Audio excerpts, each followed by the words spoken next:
یوں ہی ممکن ہے یہ وقت آنکھ میں پانی ہو جائے، رات لمبی ہے بہت کوئی کہانی نہیں۔ آج جو ہم نے داستان کوئی سنی بھائی، وہ اگر موجود ہیں، اگر نہیں ہے تو میری داد ان تک پہنچائی۔ کیا آپ نے داستان پڑھی، اور میں آخر میں غزل سناؤں کے لیے تالیاں بجائیں۔ میں واقعی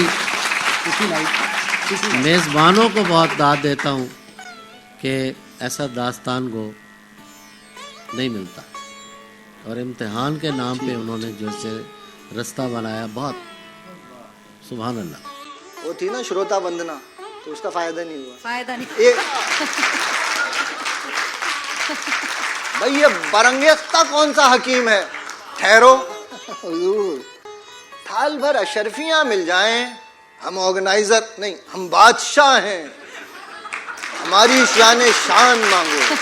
دیکھیے محبت بخیلوں کا کام نہیں ہے، محبت تو دل والوں کا کام ہے۔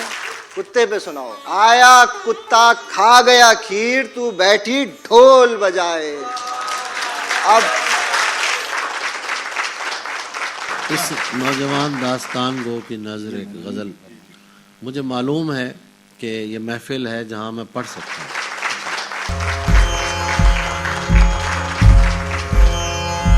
داستان گوئی ایک ایسی حسین صنف ہے اردو ادب کی کہ حیرت ہوتی ہے یہ سوچ کر کہ ایک لمبے عرصے تک ہم نے اسے بھلائے رکھا۔ اس کی کئی وجوہات رہیں جس تفصیل میں نہیں جاؤں گی، لیکن یہ بتانا ضروری سمجھتی ہوں کہ پھر کچھ ایسے لوگ بھی آئے کہ جنہوں نے اس صنف کو اور اس فن کو دوبارہ زندہ کرنے کا کام کیا۔ سید ساحل آغا کا نام ان میں سے ایک نمایاں نام ہے۔ اس وقت کے عالمی شہرت یافتہ اور بہت باصلاحیت پرکشش داستان گو سید ساحل آغا کے نام سے ہم سب واقف ہیں، جو اب یہاں کچھ ہی دیر میں اسٹیج پر موجود ہوں گے اور اپنی داستان گوئی کے ساتھ آپ سب کو لطف اندوز کریں گے۔ میں گزارش کروں جناب ساحل آغا صاحب سے کہ پلیز اسٹیج پر تشریف لائیں اور اس سیگمنٹ کو یہاں سے آگے لے جائیں۔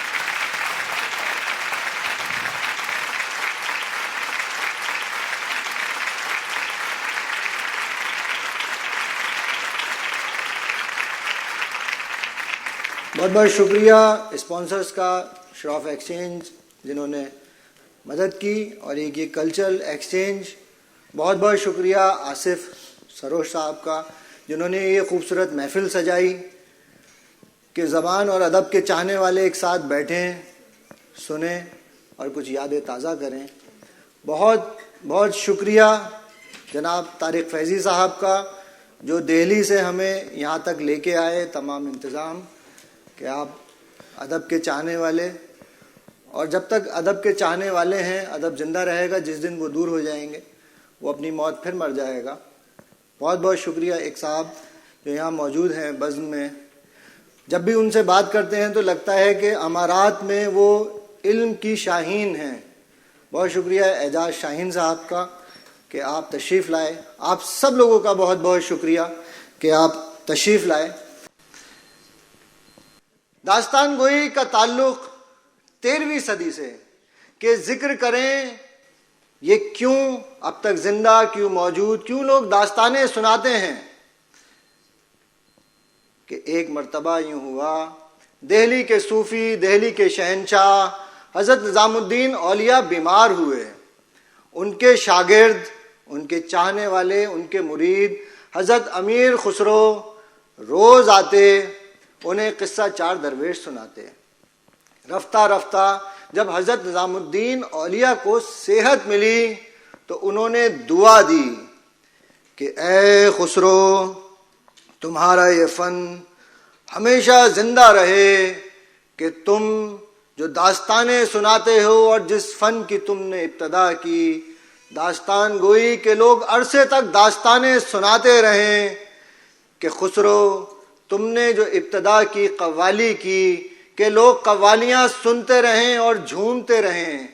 کون تھے خسرو؟ خسرو کا اس میں تعارف، پھر ان کی داستان کہ خسرو تم نے جو ابتدا کی قول کی، قلبانے کی، لوگ عرصے تک سنیں، تم نے جو پہلیاں لکھی، کہہ مکرنیاں لکھی، لوگ انہیں پڑھیں اور اپنی دل کی پہلیاں سلجھائیں. تم نے جو ایجاد کیا طبلہ کہ وہ ہر نغمے کے ساتھ بن جائے، تم نے جو ایجاد کیا ستار کہ ستار کے سر ایسے جیسے آسمان میں ستارہ زہرہ چمکے. خسرو، تم نے جو ایجاد کی زبان ریختہ کہ جو آج اردو ہے اس میں وہ چاشنی وہ مٹھاس ہمیشہ رہے کہ جیسے انسان محبوب سے گفتگو کرتا ہو. کہ خسرو، تمہاری باتیں تمہاری یادیں زندہ رہیں اور لوگ دیر تک تمہاری داستانیں سنائیں. کہ کون تھے خسرو؟ اتنی دعائیں آخر کیوں ملیں؟ کیا تھا راز؟ کہ ہندوستان جنت نشان کے اتر میں ایک پردیش، وہاں ایک ترک مسلمان اور راجپوت ماں کے گھر ایک بچے نے آنکھیں کھولیں کہ ماں نے پیار سے کہا خسرو، اور دنیا نے کہا امیر خسرو. لیکن نصیب دیکھیے کہ خسرو ابھی 9 برس کو پہنچے تھے، ان کے باپ اس دنیا سے رخصت ہوئے. ماں اس شہر کو چھوڑ رہی ہیں جس کا نام پٹیالی. اب بھی لگتا ہے کہ جو لوگ دور دیش میں جاتے ہیں اور کسی وجہ سے اس دیش کو جب چھوڑتے ہیں کیا درد ان کے سینے میں ہوتا ہوگا. لیکن خسرو نے جو کہا، ماں اس شہر کو چھوڑ رہی ہیں جہاں آرزو اور ارمانوں کے محل تھے، جو ان کا گھر تھا آج ان کے لیے پردیس ہو گیا. کہ وہ روتی ہیں، ان کی آنکھ میں آنسو ہیں. ننھے خسرو ماں کا ہاتھ پکڑے ہیں اور ماں کو دیکھ کہتے ہیں، اے وقت تو گواہ رہنا کہ آنے والے زمانے میں دنیا اس شہر کو میرے نام سے جانے گی. اور آنے والے وقت میں وہ شہر خسرو نگری کہلایا. ایسے کیسے کہلایا؟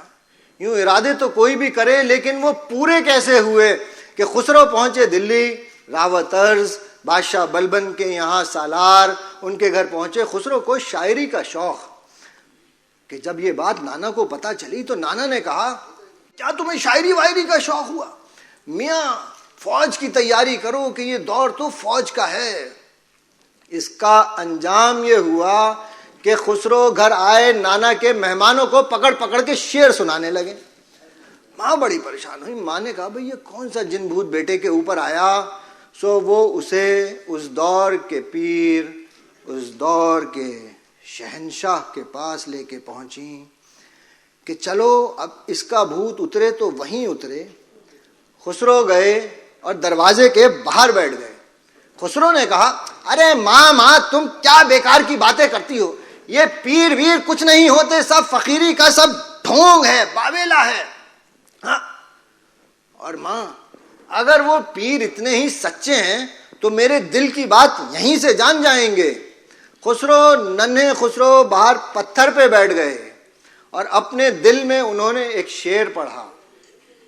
یہ کہانیاں سچی ہیں جھوٹی ہیں اس میں نہ پڑھیں، بس ذائقہ لیں کہ انہوں نے ایک شعر کہا، تیرے در پہ آ کبوتر بن جاتا باز ہے، تیرے در پہ آ کبوتر بن جاتا باز ہے، اے شاہ تو نے مجھے دی کیا آواز ہے. خسرو پتھر پہ بیٹھے، اندر سے خادم دوڑا دوڑا آیا اور اس نے کہا، سنو میاں تم ترک ہو کیا؟ ہاں. تم ابھی اپنی ماں کے ساتھ آئے ہو کیا؟ ہاں آیا تو ہوں. اندر جو پیر ہیں انہوں نے تمہاری دل کی بات سنی اور جواب بھیجا ہے کہ جو جانتا ہے سچ وہ سب کا ہمراز ہے، جو جانتا ہے سچ وہ سب کا ہمراز ہے، اور ناداں ہے وہ جسے اس در سے اعتراض ہے. خسرو جان گئے کہ انہیں پیر اعلیٰ مل گئے. خسرو خانقاہ میں داخل ہوئے. حضرت نظام الدین اولیاء بیٹھے ہیں، نظریں جھکی ہیں. کہ جب نظریں اٹھیں اور نظروں سے نظریں ملیں تو خسرو نے 800 سال پہلے یہ نغمہ گنگنایا تھا اور لوگ اسے آج بھی گاتے ہیں اور گنگناتے ہیں. چھاپ تلک سب چھینی رے منہ سے نینا